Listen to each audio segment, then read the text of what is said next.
My name is Dalton Perry, and today I'm going to be talking about the NSPE's Code of Ethics for Engineers. But before we get into that, we're going to tell a story.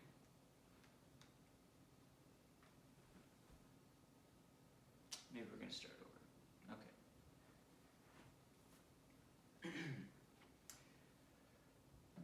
Hello and welcome. My name is Dalton Perry, and today we're going to be talking about the Code of Ethics for Engineers provided by the National Society of Professional Engineers. But before we get into that, we're going to tell a story. Now, the hero of our story is a humble bath tissue engineer at a small bath tissue startup company. And he has poured his heart and soul into this bath tissue. He loves it more than life itself, and his company is ready to take it to the market. But when they do,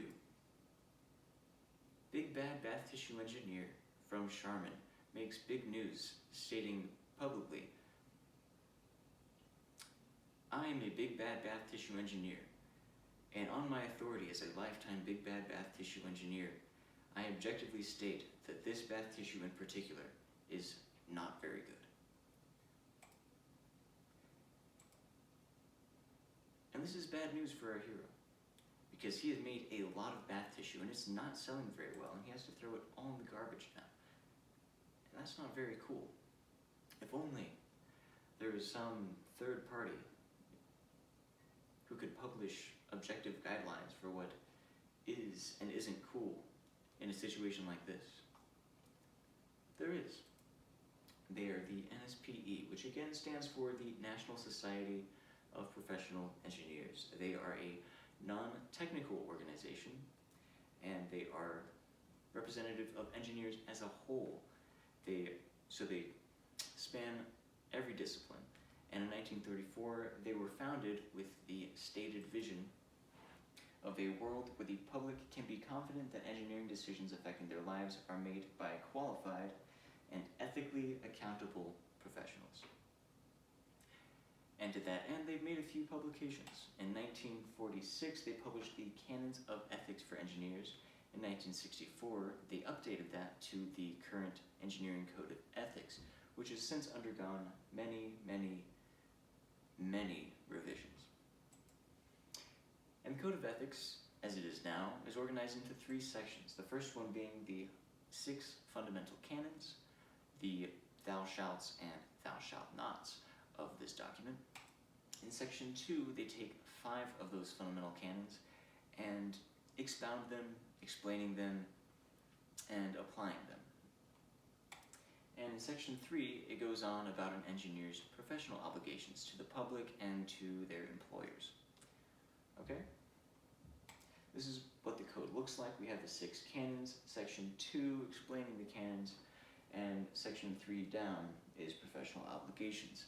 And it's a little specific, at times a little verbose, but at the beginning of all of this, lording over it all, is the first fundamental canon, which is to hold paramount the safety, health, and welfare of the public.